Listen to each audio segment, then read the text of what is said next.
Hi, it's Miss Winter, and I'm here to talk to you today about some style issues for your submissions for honors. Why does this matter? Well, there are conventions of formal writing that your English teachers expect you to follow. Following these conventions factors into your grades for all of your papers in your English classes, and they probably factor into your grades for religion, social studies, and even science reports. So it's important that you pay attention to sentence level issues when you're writing. In honors, we want you to practice writing clearly and effectively. Mr. Shaw and I don't want to allow you to develop bad habits. As a result, we're going to hold you to downs on these sentence level issues. You need to proofread. You need to follow these rules. We want to make sure that you are writing in an appropriate way for an academic setting.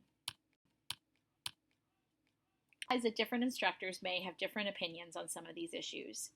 So, our suggestions below aren't the final rulings on some of these issues.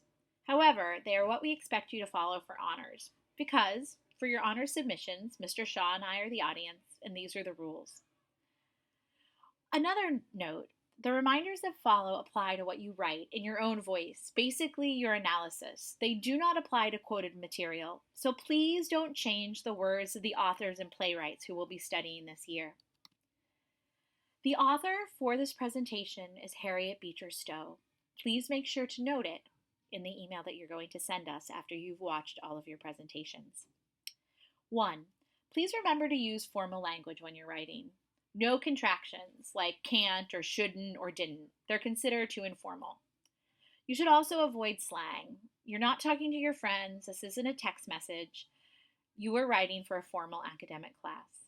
So don't say things that are informal or sloppy or lazy. I used to imagine that when I was writing to my grandfather, who was in his 90s, would he understand what I was saying, or was it a more youthful expression? Also, avoid personal pronouns. Don't say I think, don't use you in your hook, don't talk about me or we or us. I know what you're writing is what you think, so you don't need to say I. And neither Mr. Shaw nor I would like you to make assumptions about us or how we analyze this literature, so please don't use you.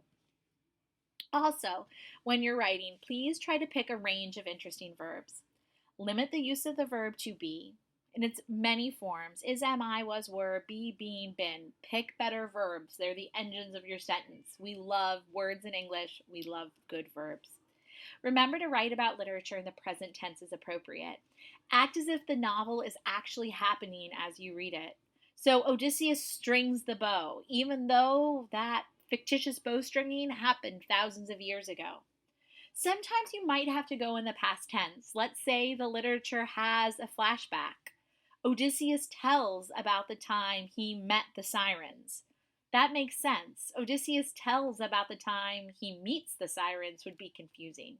But generally, rule of thumb, present tense. Please avoid using passive verbs. According to Diana Hacker's guide about writing, she says that passive verbs lack strength because their subjects receive the action instead of doing it. For example, the papers were graded by Mr. Shaw and Miss Winter. Well, Mr. Shaw and I are the subject of that sentence. We're doing the grading. So get rid of that passive construction by, make the subject do the action. Mr. Shaw and Miss Winter graded the papers.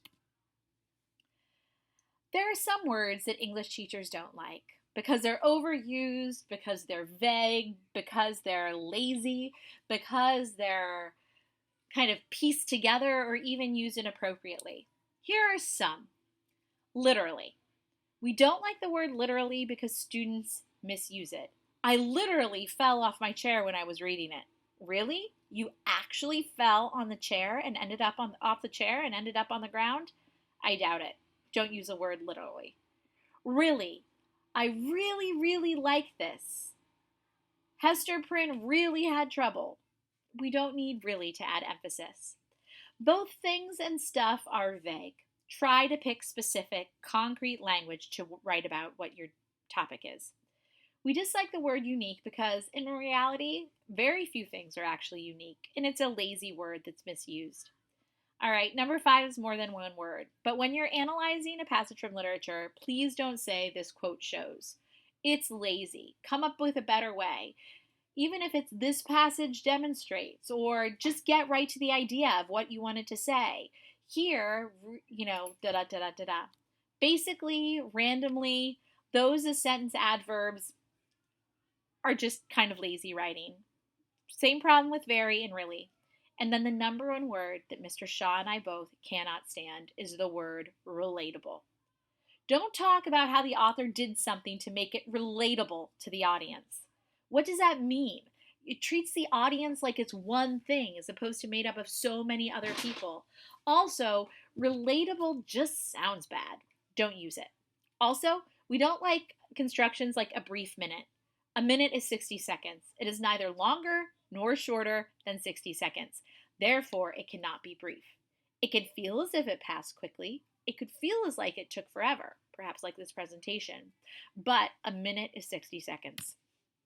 All right, so follow these rules, and hopefully you'll get 5 out of 5s on your presentations, and you could feel like this oddly happy baby and that you nailed it. We look forward to reading your writing. Good work, guys.